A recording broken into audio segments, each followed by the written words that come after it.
Guys, welcome to my YouTube channel. आज हम लोग पढ़ने वाले हैं सी लैंग्वेज में one of the important topic that is function.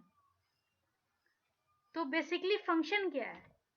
अगर एक सिंपल लैंग्वेज में बोलें फंक्शन क्या है तो एक ब्लॉक ऑफ स्टेटमेंट होता है जो एक पार्टिकुलर वर्क को परफॉर्म करे। अब इसमें जैसे हम आज डिस्कशन जो करेंगे वो बेसिकली होगा कि फंक्शन क्या है, फंक्शन का यूज क्या है, टाइप ऑफ फंक्शन क्या है, उसके बाद उसको हम डिक्लेयर कैसे करते हैं, कॉल कैसे करते हैं, किस तरह से हम कॉल कर सकते हैं, ये सब के बारे में हम आज डिटेल में डिस्कशन करने वाले हैं। सबसे पहला कि व्हाट इज सी फंक्शन। जब किसी प्रोग्राम में हम लिखने टाइम में क्या करते हैं, उसको पार्टिकुलर ब्लॉक में डिवाइड कर देते हैं। तो वो डिवाइड करने के बाद क्या होगा, वो एक स्पेसिफिक टास्क को डेडिकेट करेगा जिसको हम बोलेंगे फंक्शन। अब जैसे इसमें क्या है, सिंपल सा दिया हुआ है, a large C program is divided into basic building block called C function. कहने का मतलब वही है कि एक लार्ज प्रोग्राम को अगर हम पार्ट बाय पार्ट डिवाइड कर दें और हर पार्ट कोई पार्टिकुलर फंक्शन को परफॉर्म करे तो बेसिकली उसको हम फंक्शन बोलते हैं। अब फंक्शन इसमें क्या है कि जब भी कोई फंक्शन होगा तो उसकी ओपनिंग ब्रेसेस होगी और क्लोजिंग ब्रेसेस होगी, और ओपनिंग क्लोजिंग ब्रेसेस के बीच में जो कोड होगा उसे हम फंक्शन बोलेंगे। फंक्शन कलेक्शन ऑफ स्टेटमेंट होता है जो पार्टिकुलर वर्क को परफॉर्म करता है, और यही फंक्शन जो है अगर बहुत सारा कलेक्शन होगा फंक्शन का तो इसी से सी प्रोग्राम बनता है। तो बेसिकली सी फंक्शन जो है वो किसी प्रोग्राम का बिल्डिंग ब्लॉक होता है। अब use of C function, C function का यूज क्या क्या होता है, तो सबसे पहला क्या है, C function are use to avoid rewriting same logic code again and again in the program. कहने का मतलब जब हम प्रोग्राम की कोडिंग करते हैं, जब हम कोडिंग करेंगे तो कोडिंग करने टाइम पे क्या होगा कि बहुत सारा स्टेटमेंट हमें लिखना होगा, और कभी ऐसा भी होगा कि सेम स्टेटमेंट को हमें बार बार रिपीट करना हो, बार बार उस लॉजिक को रिपीट करना हो। तो उस रिपीटेशन को अवॉइड करने के लिए हम उसे एक फंक्शन बनाते हैं, और जब भी हमें उस सेम वर्क को परफॉर्म कराने की बात आएगी तो हम डायरेक्टली उस फंक्शन को कॉल कर लेंगे, यूज कर लेंगे। तो यह होता है सी फंक्शन का सबसे पहला वर्क। अब दूसरा क्या है, there is no limit in calling C function to make use of same functionality wherever required. मतलब हम जितनी बार चाहें उतनी बार सी फंक्शन को कॉल कर सकते हैं, कोई लिमिटेशन नहीं है कि कितनी बार हम उसे कॉल करेंगे, हम अपनी जरूरत के हिसाब से कॉल कर लेंगे। अब नेक्स्ट क्या है कि हम कहीं पर भी प्रोग्राम में हम फंक्शन को यूज कर सकते हैं। जरूरी नहीं है कि किसी पार्टिकुलर प्लेस पे, किसी पार्टिकुलर नंबर ऑफ टाइम पे ही हम उसे यूज करेंगे। अब a large C program can easily be tracked when it is divided into function। Suppose एक लार्ज प्रोग्राम है, उसमें कोई एरर अकर हुआ तो उसे फाइंड आउट करना मुश्किल होगा, लेकिन अगर यही फंक्शन में डिवाइड किया हुआ है तो क्या होगा, एरर को आइडेंटिफाई करना इजी होगा। पार्टिकुलर जिस फंक्शन में एरर दिखाएगा सिर्फ और सिर्फ उसी फंक्शन को हम चेक करेंगे, तो हम इजिली एरर को ट्रेस कर सकते हैं। तो ये है फंक्शन का फायदा। अब इसमें फिर नेक्स्ट फायदा क्या है कि अगर हम फंक्शन बनाते हैं तो उस कोड को हम बार बार यूज कर सकते हैं। कहने का मतलब कि सेम फंक्शनैलिटी वाला अगर कोड हो, अगर हमें उसकी जरूरत बार बार हो रही है तो हम एक से ज्यादा बार लिखने की बजाय हम सेम कोड को यूज करेंगे। इससे क्या होगा, टाइम भी बचेगा और एरर का भी चांस कम होगा, साथ ही साथ कोड को हम यूज कर पाएंगे। तो ये फायदा है सी फंक्शन का। अब type of function. Type of function क्या होता है कि फंक्शन बेसिकली दो तरह का होगा।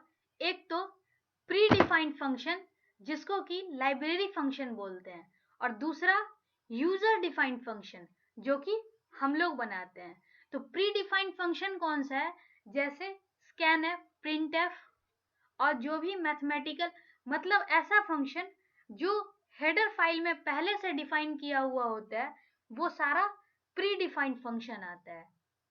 और जिसको हम लोग डिफाइन करते हैं वो यूजर डिफाइंड फंक्शन की कैटेगरी में आता है। तो यह होता है दो तरह का फंक्शन। एक तो लाइब्रेरी फंक्शन जिसको यूजर प्री डिफाइंड फंक्शन बोलते हैं, और दूसरा यूजर डिफाइंड फंक्शन जो कि हम लोग उस फंक्शन को डिक्लेयर करते हैं, डिफाइन करते हैं। अब लाइब्रेरी फंक्शन क्या है?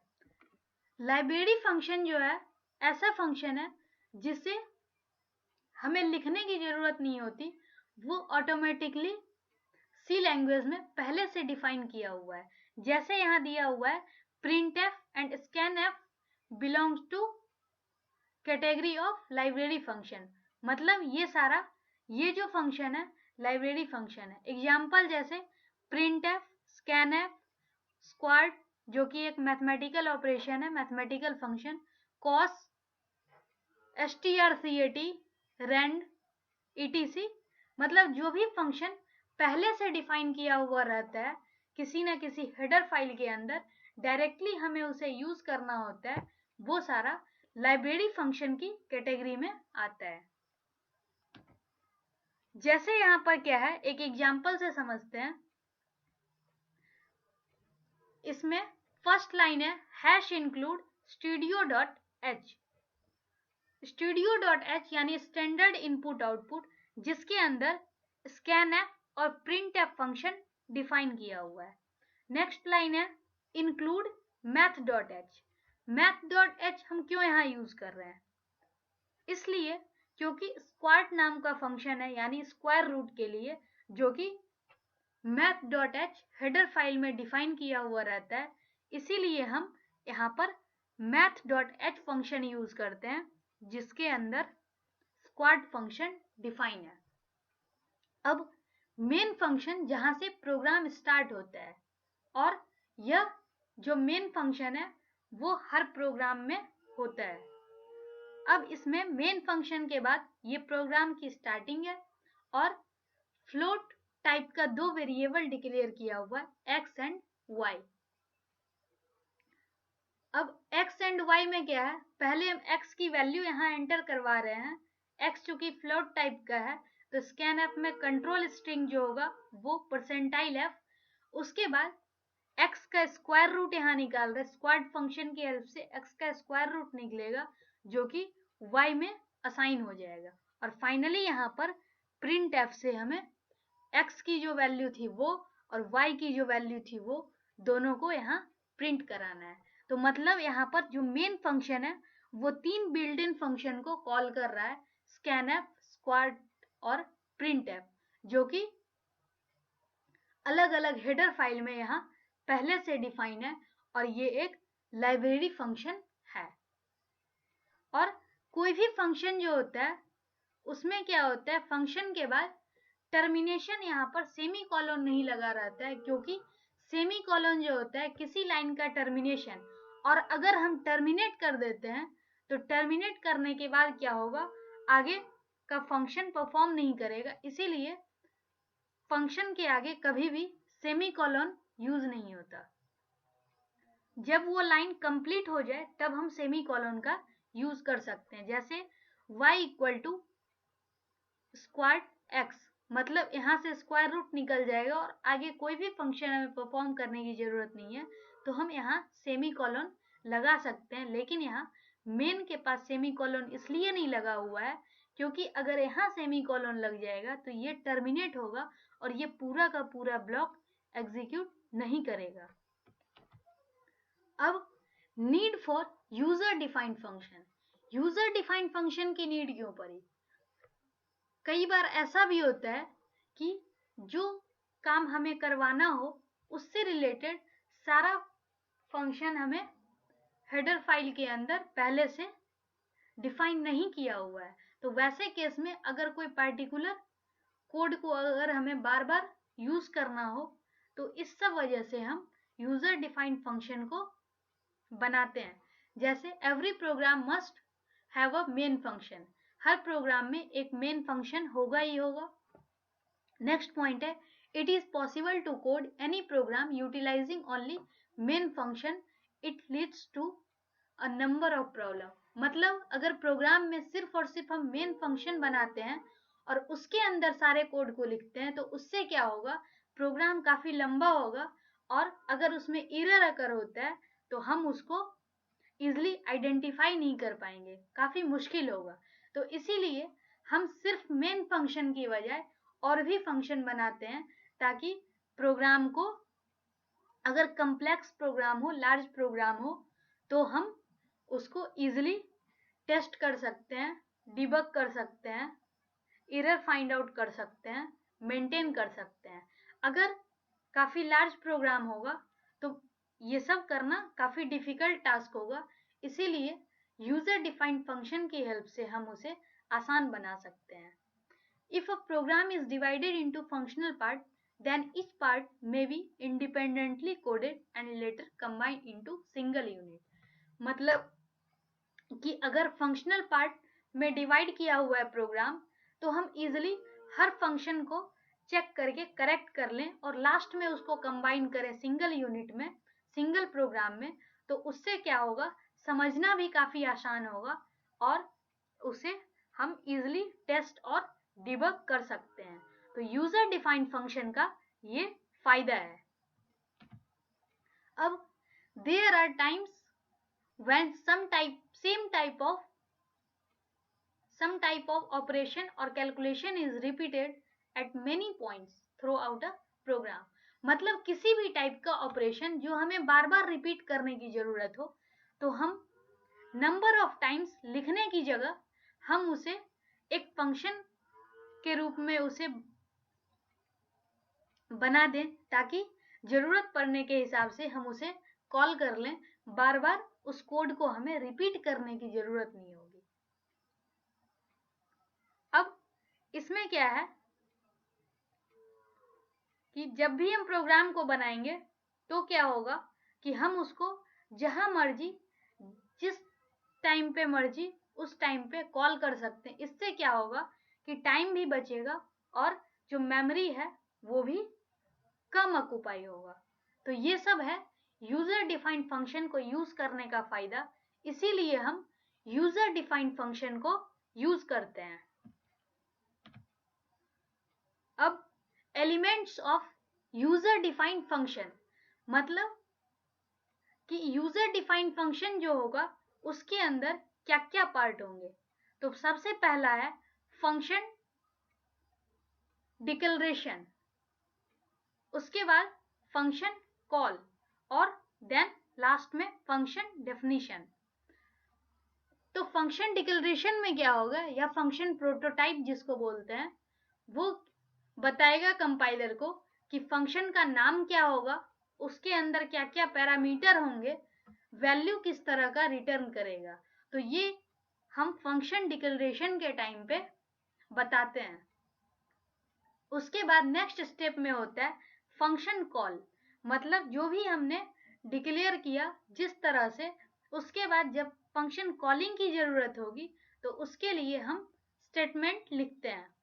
और फंक्शन डेफिनेशन, वो क्या है फंक्शन डेफिनेशन, तो इसके अंदर क्या है, पार्टिकुलर वो कोड जो हमें एग्जीक्यूट करवाना होता है, मतलब फंक्शन की जो बॉडी होगी एक तरह से वो होता है फंक्शन डेफिनेशन में।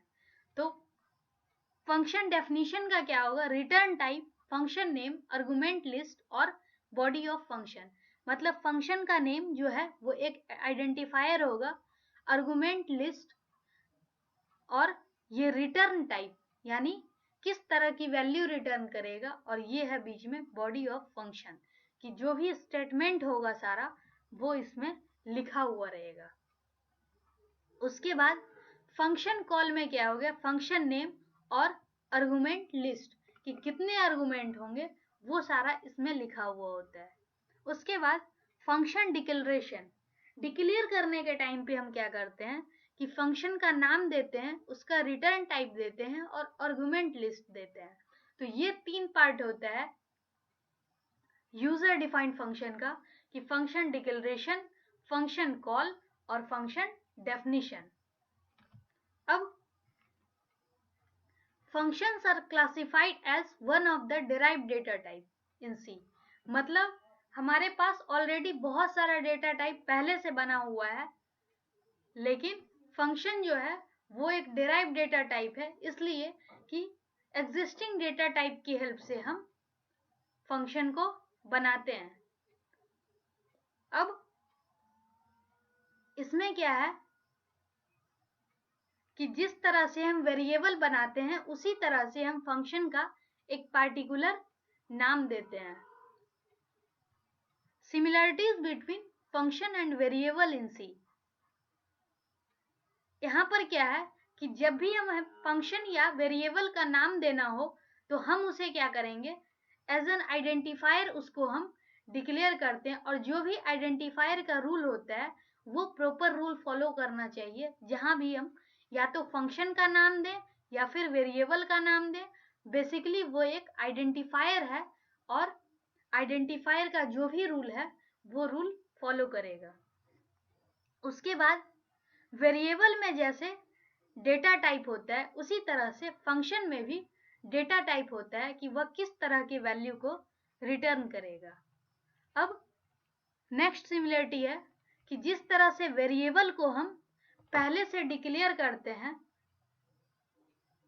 जब भी हमें प्रोग्राम को बनाना हो तो वेरिएबल जो भी हमें यूज करना होगा पहले से उसको डिक्लेयर और डिफाइन करने की जरूरत होगी।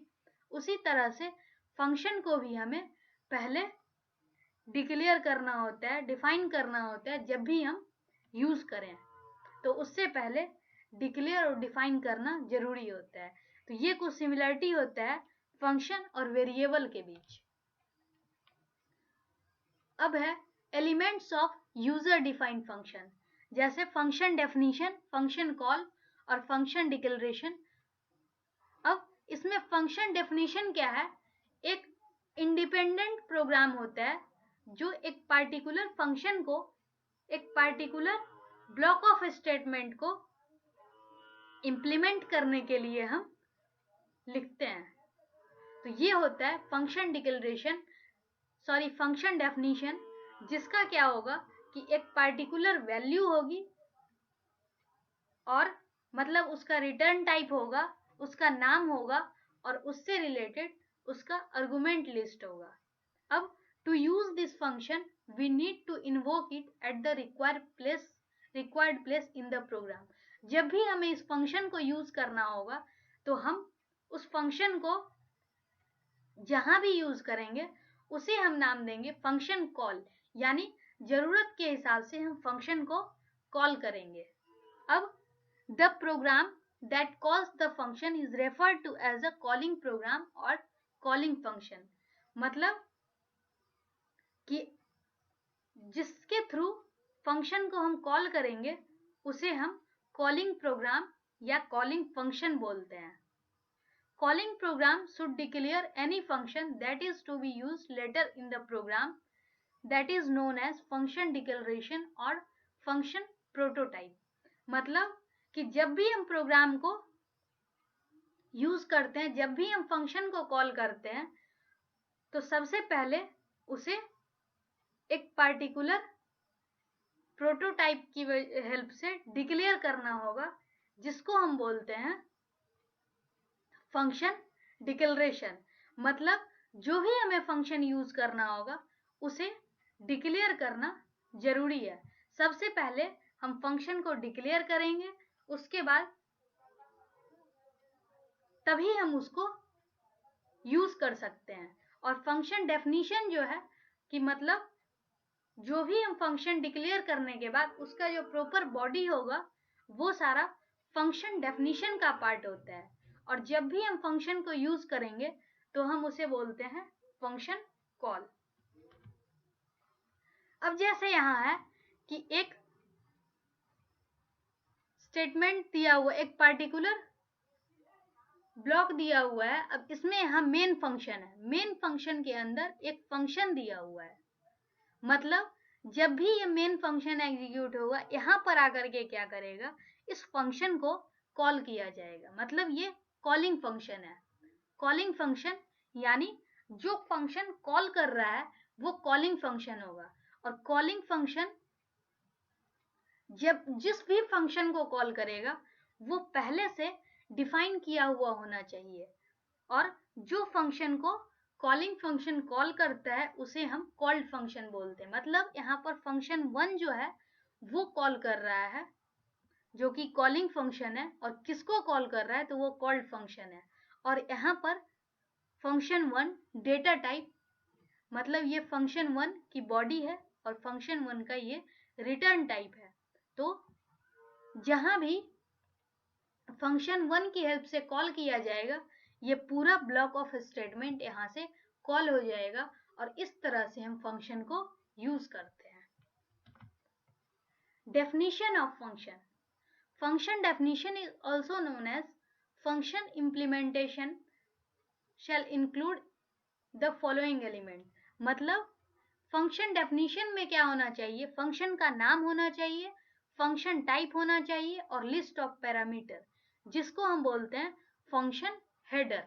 मतलब जब भी हम डिक्लेयर करते हैं तो फंक्शन का हमें टाइप डिक्लेयर करना होता है कि किस तरह के वैल्यू को रिटर्न करेगा, एक पर्टिकुलर नाम देना होता है और साथ में उसका लिस्ट ऑफ पैरामीटर कि किस किस तरह के वैल्यू को वो किस टाइम पे एक्सेस करेगा। अब ये फंक्शन हेडर का पार्ट होता है। हेडर के बाद होगा यहाँ पर फंक्शन बॉडी, जिसमें लोकल वेरिएबल डिक्लेरेशन। अब यहाँ पर एक टर्म है लोकल वेरिएबल डिक्लेरेशन।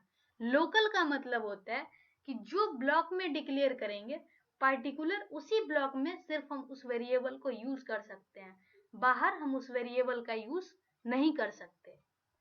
तो ये होता है लोकल वेरिएबल डिक्लेरेशन, जो कि एक पार्टिकुलर ब्लॉक के अंदर डिक्लेयर करना होता है। अब फंक्शन स्टेटमेंट। फंक्शन स्टेटमेंट क्या है कि वेरिएबल डिक्लेरेशन के अलावा जो भी स्टेटमेंट यानी फंक्शन की जो भी बॉडी होगी वो फंक्शन स्टेटमेंट को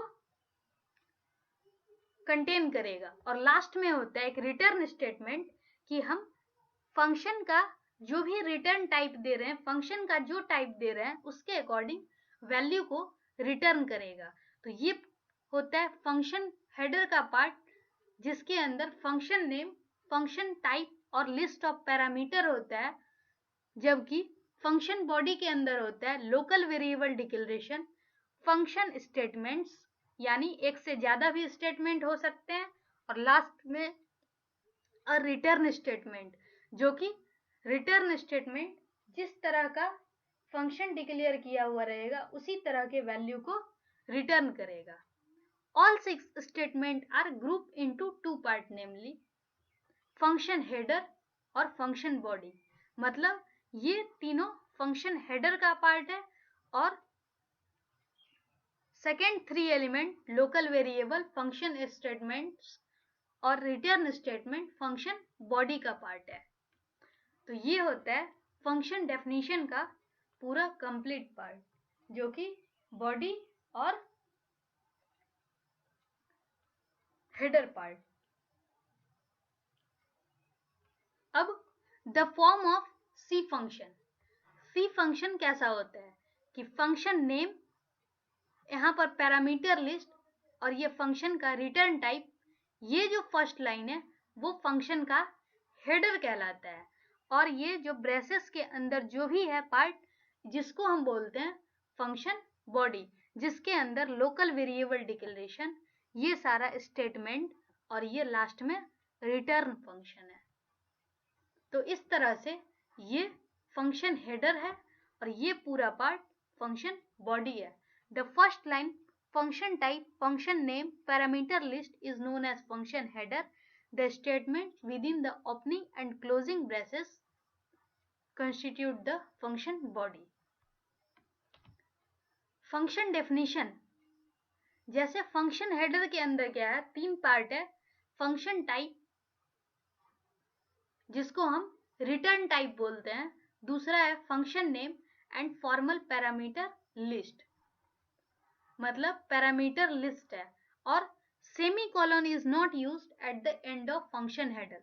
फंक्शन हेडर के लास्ट में हम सेमीकोलन यूज नहीं करते। यहाँ पर जैसे सेमीकोलन यूज नहीं किया हुआ है, ये इसलिए यूज नहीं करते क्योंकि अगर यहाँ पर हम इसको सेमीकोलन यूज कर दें, मतलब कि ये स्टेटमेंट यहीं पे खत्म हो जाएगा, और जब ये स्टेटमेंट यहाँ खत्म हो जाएगा तो ये पूरा स्टेटमेंट किसी काम का नहीं है, एग्जीक्यूट नहीं करेगा। इसीलिए फंक्शन में हम फंक्शन का जो भी डिक्लेरेशन होता है वहां पे हम सेमीकोलन नहीं यूज करते। तो यहाँ पर फंक्शन हेडर में हम सेमीकोलन नहीं यूज करते हैं। अब नेम एंड टाइप, नेम क्या है, तो फंक्शन का नाम, कि हम फंक्शन का क्या नाम दे रहे हैं, जिससे कि हम आइडेंटिफाई कर ले कि वो पर्टिकुलर फंक्शन किस तरह का वर्क कर सकता है, हम अपने अकॉर्डिंग नाम देते हैं। और फंक्शन टाइप क्या है, कि टाइप ऑफ वैल्यू को स्पेसिफाई करता है, like float, double, int, etc जो भी है, ताकि ये पता हो सके कि फंक्शन का रिटर्न टाइप क्या है।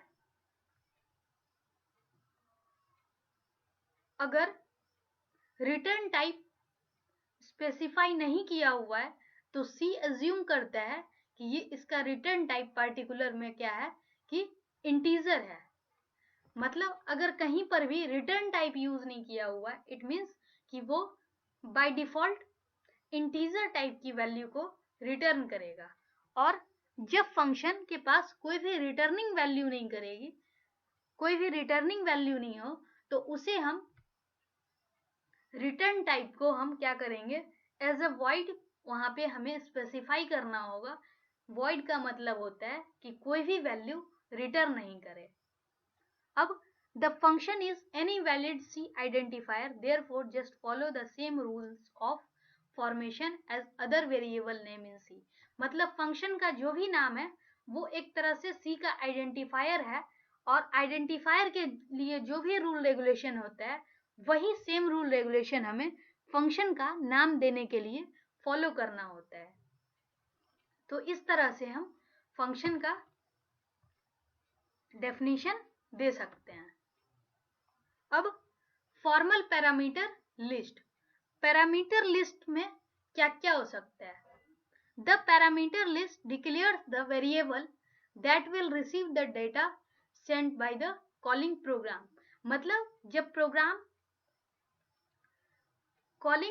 जब प्रोग्राम को कॉल करता है, फंक्शन को कॉल करता है, तो उससे रिलेटेड जो भी वेरिएबल डिक्लेयर किया होगा तो वहां पे डेटा को उसकी हेल्प से रिसीव करते हैं। मतलब पैरामीटर लिस्ट में जनरली हम उसी तरह का वैल्यू देते हैं जिसे हमें यूज करना हो। This serve as input data to the function to carry out specific task. Actual में जो ये पैरामीटर लिस्ट है वो एज ए इनपुट डेटा होता है, मतलब जो भी हमें इनपुट देना होगा उसको हम पैरामीटर लिस्ट के फॉर्म में लिखते हैं। They represent actual input value. They are often referred to as formal parameter. मतलब एक्चुअल वैल्यू इसके पास होता है, एक्चुअल वैल्यू को रिप्रेजेंट करता है, और इसे हम फॉर्मल पैरामीटर नाम देते हैं। जो पैरामीटर लिस्ट है वो फॉर्मल पैरामीटर होता है। Parameter is known as argument. Parameter का ही दूसरा नाम है आर्गुमेंट। अब जैसे फ्लोट, क्वाड्रेटिक एक फंक्शन है जिसका रिटर्न टाइप फ्लोट है, और इसमें इंट ए, इंट बी, इंट सी, ये क्या है? यह पैरामीटर लिस्ट है, मतलब ए की वैल्यू, बी की वैल्यू और सी की वैल्यू एज ए इनपुट यहाँ पे लेगा। उसके बाद double power double x int n, मतलब पावर नाम का ये फंक्शन है जिसका रिटर्न टाइप डबल है और यहाँ से दो पैरामीटर लिस्ट है, डबल एक्स और इंट एन, मतलब एक्स और एन वैल्यू को ये यहाँ से यूज करेगा। अब int sum, int a b, मतलब सम नाम का एक फंक्शन है जिसका कि रिटर्न टाइप इंटीजर है और दो पैरामीटर लिस्ट को यहाँ पर यूज कर रहा है, इंट ए, इंट बी, जो कि दो वैल्यू यूज कर रहा है एक्चुअल में, ए और b. There is no semicolon after closing parenthesis, मतलब अगर यहाँ पर क्लोज कर देंगे तो ये जो इसका पैरेंथेसिस, ये जो उसके बाद ब्रेसेस है, उसमें जो भी फंक्शन, जो भी पार्ट लिखा हुआ रहेगा उसको एग्जीक्यूट नहीं करेगा, इसीलिए हम यहाँ पर सेमीकोलन यूज नहीं करते। The declaration parameter variables can not be combined, मतलब जो भी पैरामीटर है उसको हम कंबाइन नहीं कर सकते। जो डिक्लेरेशन पैरामीटर वेरिएबल है उसको हम कॉमा की हेल्प से यहाँ पर सेपरेट करेंगे। अब formal parameter list, to indicate that parameter list is empty we use the keyword void between parenthesis as in, मतलब कि इनकेस अगर हमें पैरामीटर नहीं देना हो तो हमें वहां पर पैरामीटर नहीं देने के लिए वहां पर हमें void डिक्लेयर करना होता है। मतलब यहाँ पर हम void डिक्लेयर करेंगे, जैसे प्रिंट लाइन फंक्शन है जिसका रिटर्न टाइप भी void है और पैरामीटर भी void पैरामीटर, यहाँ पर क्योंकि कुछ भी पैरामीटर नहीं है इसीलिए हम यहाँ void लिखते हैं। लेकिन कई बार क्या होता है, कुछ कंपाइलर void नहीं भी लिखते हैं तो ही उस कोड को सही से एग्जीक्यूट करता है, जैसे void प्रिंट लाइन, और ये ब्लैंक इस तरह से, इसके बीच में कोई भी पैरामीटर नहीं है, इट मीन्स एम्प्टी है, तो इस तरह से हम इसको लिख सकते हैं। डिपेंड करता है कंपाइलर पे कि किस तरह से कोड को सही मानता है, लेकिन बेस्ट तरीका है कि हम उसे void को डिक्लेयर, वहां पर void स्पेसिफाई कर दें कि वो पैरामीटर कुछ भी नहीं है, नील है। अब फंक्शन बॉडी, फंक्शन बॉडी में क्या होता है? फंक्शन बॉडी में बेसिकली सबसे पहले होता है डिक्लेरेशन, यानी लोकल वेरिएबल जो हम यूज करते हैं, जो उस पार्टिकुलर बॉडी में, कोई उस पार्टिकुलर फंक्शन की बॉडी में जो भी हमें वेरिएबल डिक्लेयर यूज करना होगा उसे सबसे पहले डिक्लेयर करना होता है, जिसको हम बोलते हैं लोकल डिक्लेरेशन।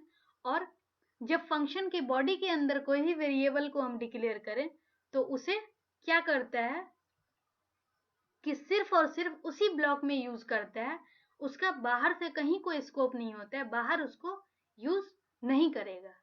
तो ये होता है लोकल डिक्लेरेशन। उसके बाद function statement that perform the task of function, मतलब जिस एम से हम उस फंक्शन को बना रहे हैं वो सारे ही स्टेटमेंट को हम उस पार्टिकुलर ब्लॉक में लिखेंगे, जिसको हम फंक्शन स्टेटमेंट बोलते हैं। और लास्ट में एक रिटर्न स्टेटमेंट होता है। रिटर्न स्टेटमेंट हम लिखते हैं कि वह किस तरह की वैल्यू को रिटर्न करेगा, तो रिटर्न स्टेटमेंट इसीलिए हमें स्पेसिफाई करना होता है। हमेशा फंक्शन कोई ना कोई वैल्यू को रिटर्न करेगा ही करेगा, अगर रिटर्न नहीं करता है तो हमें void स्पेसिफाई करना होगा। जैसे function does not return any value we can omit the return statement, जिस टाइम पे अगर रिटर्न वैल्यू नहीं हो तो हम रिटर्न स्टेटमेंट नहीं भी लिखेंगे और रिटर्न टाइप जो है उसको एज अ void स्पेसिफाई कर देंगे। लेकिन void के अलावा अगर कुछ भी रिटर्न टाइप हो तो हमें कोई ना कोई वैल्यू को वहां रिटर्न करवाना पड़ेगा, क्योंकि फंक्शन हमेशा वैल्यू को रिटर्न करता ही करता है। Return value and their type, मतलब रिटर्न वैल्यू क्या क्या हो सकता है। a function may or may not send back any value to the calling function. अब अगर फंक्शन क्या है कि कोई भी वैल्यू को कॉलिंग फंक्शन के पास सेंड कर भी सकता है और नहीं भी कर सकता है। ऐसा कैसे करेगा? जब हम कोई भी रिटर्न टाइप स्पेसिफाई करेंगे। अब जैसे वहां पर क्या है कि हम कोई भी वैल्यू देते हैं, अगर उसका रिटर्न टाइप जो भी स्पेसिफाई करेंगे उसके हिसाब से रिटर्न करेगा, और इनकेस अगर हम रिटर्न टाइप स्पेसिफाई नहीं करते हैं, वॉइड स्पेसिफाई कर देते हैं, तो रिटर्न करवाने की जरूरत वहां पर नहीं होगी। अब इसमें क्या है कि रिटर्न का जो सिंटैक्स है वो इस तरह से रिटर्न और रिटर्न एक्सप्रेशन, मतलब अगर रिटर्न कोई वैल्यू नहीं रिटर्न करे तो हम इस तरह से लिख सकते हैं, या रिटर्न एक्सप्रेशन कुछ ना कुछ यहाँ पर, जैसे रिटर्न 0 है, अगर इंटीजर है तो रिटर्न 0 हम लिखते हैं क्योंकि इंटीजर वैल्यू है। तो इस तरह से हमें रिटर्न को स्पेसिफाई करना होगा। अब how to call C function in a program. Program में सी फंक्शन को कॉल करने का दो तरीका होता है, या तो कॉल बाय वैल्यू या फिर कॉल बाय रेफरेंस। इस दो तरीके से हम सी में वैल्यू को कॉल करते हैं। जैसे पहला कॉल बाय वैल्यू कैसे होगा? कॉल बाय वैल्यू में बेसिकली क्या होता है कि वैल्यू ऑफ वेरिएबल को हम पास करते हैं एज अ पैरामीटर। अब इसमें क्या है, दो टर्म है, एक्चुअल पैरामीटर और फॉर्मल पैरामीटर। एक्चुअल पैरामीटर में क्या होगा कि वो आर्गुमेंट जो फंक्शन कॉल के टाइम पे यूज हो रहा है, और फॉर्मल पैरामीटर क्या होगा, ऐसा आर्गुमेंट जो फंक्शन डेफिनेशन के टाइम पे यूज होता है। तो ये दो होता है, एक तो फॉर्मल पैरामीटर और एक एक्चुअल पैरामीटर। एक्चुअल पैरामीटर जो फंक्शन कॉल की जगह यूज हो, और फॉर्मल पैरामीटर जो कि फंक्शन डेफिनेशन के टाइम पे यूज होता है। अब कॉल बाय वैल्यू में क्या है कि वैल्यू के थ्रू कॉल किया जाता है, वैल्यू पास किया जाता है। Different memory is allocated for both actual and formal parameter because value of formal parameter is copied to value of actual parameter is copied to formal parameter. Call by value में क्या है कि जो value है वो value copy होता है, ताकि ओरिजिनल जो भी है, ओरिजिनल वैल्यू कभी चेंज नहीं होता, हमेशा एक कॉपी जनरेट होता है और वो कॉपी का यूज होता है। अगर कुछ भी चेंज होता है तो कॉपीड वैल्यू में चेंज होगा, न कि उसके ओरिजिनल वैल्यू में। तो ये होता है कॉल बाय वैल्यू में। लेकिन कॉल बाय रेफरेंस में क्या होगा कि वैल्यू पास ना करके रेफरेंस पास किया जाता है, और जो भी अगर कुछ भी चेंज किया गया तो वो ओरिजिनल वैल्यू में चेंज हो जाता है, क्योंकि वहां कोई भी कॉपी नहीं जनरेट होती है। तो ये होता है कॉल बाय वैल्यू और कॉल बाय रेफरेंस। तो कॉल बाय वैल्यू को हम देखते हैं यहाँ पर एग्जाम्पल से। जैसे एक स्वैपिंग का प्रोग्राम है जो कॉल बाय वैल्यू के हेल्प से यहाँ पर बताया हुआ है। हैश इंक्लूड studio.h, यहाँ पर फंक्शन प्रोटोटाइप यानी फंक्शन डिक्लेरेशन किया हुआ है। स्वैप नाम का एक वेरिएबल है, फंक्शन है, जिसका रिटर्न टाइप वॉइड है, और दो पैरामीटर इंट a और इंट b, मतलब हमें दो वैल्यू इसके अंदर पास करना होगा। अब मेन फंक्शन है, मेन फंक्शन का रिटर्न टाइप जो है यहाँ पर वो इंट रिटर्न टाइप है। अब इसमें क्या है, दो वैल्यू हम दे रहे हैं, int m equal to 22, n equal to 44, और आफ्टर स्वैपिंग क्या करेगा, इस वैल्यू को हमें प्रिंट कराना है। लेकिन कैसे प्रिंट कराना है, तो यहाँ पर स्वैप फंक्शन की हेल्प से, swap mn, calling swap function by value, मतलब यहाँ क्या है, m और n की वैल्यू जो है उसके थ्रू यहाँ पर स्वैपिंग कराना है। अब चूंकि यहाँ पर फंक्शन कॉल होगा तो मतलब यहाँ पर जब भी हम फंक्शन को कॉल करेंगे तो कॉल करने से पहले हमें डिफाइन करने की जरूरत होगी। ये तो डिक्लेरेशन है, डिक्लेयर हो चुका है, यहाँ पे फंक्शन को कॉल किया जा रहा है, लेकिन जब भी हम कॉल करेंगे तो उसको डिक्लेयर करना जरूरी है। तो डिक्लेयर कैसे करेंगे, वो इस तरह से, ये कंप्लीट जो है वो डिक्लेरेशन का पार्ट है, जिसमें ये हेडर है और ये पूरा फंक्शन का यहाँ पे बॉडी दिया हुआ है। तो void swap int a int b, जिसमें स्वैप फंक्शन है, इसका रिटर्न टाइप void है और parameter int a int b। अब इसमें टेम्पोररी नाम का एक वेरिएबल लिया हुआ है, a की वैल्यू को हमें क्या करना है, टेम्पोररी में असाइन करना है, b को a में असाइन कर देना है।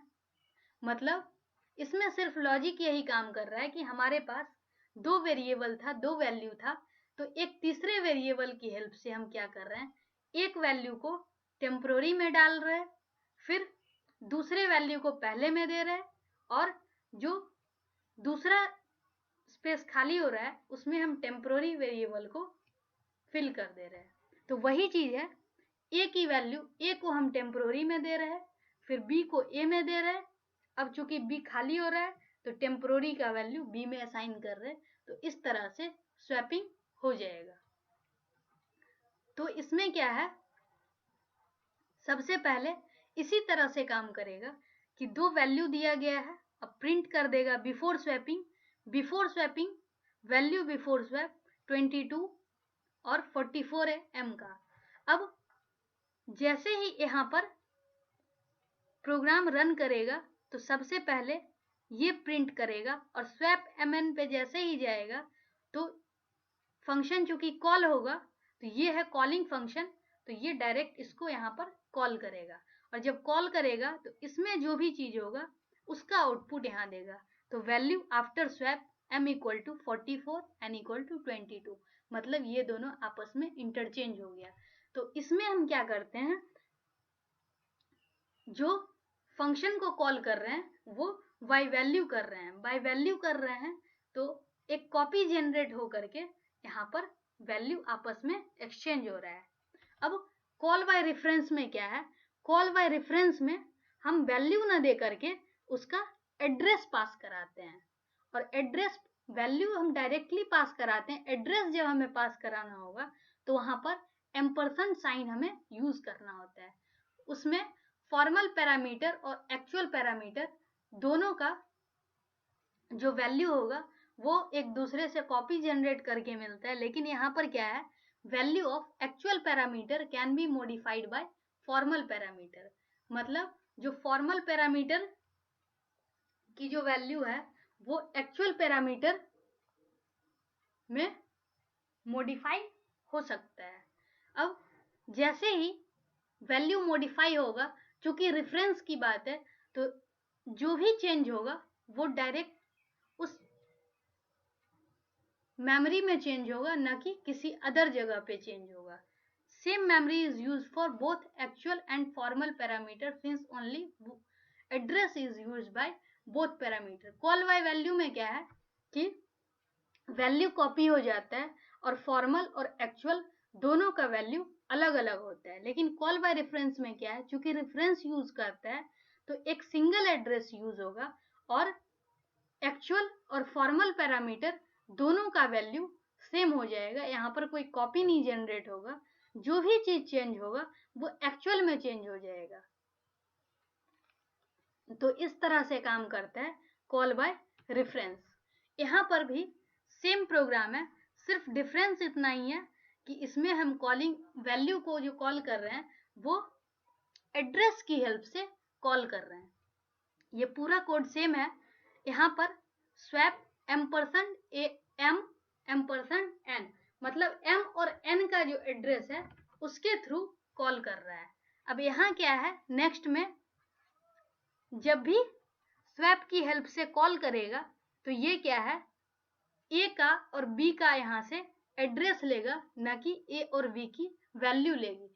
क्योंकि यहाँ पर क्या है, एड्रेस को यूज कर रहा है तो हमें एड्रेस पास करना होगा।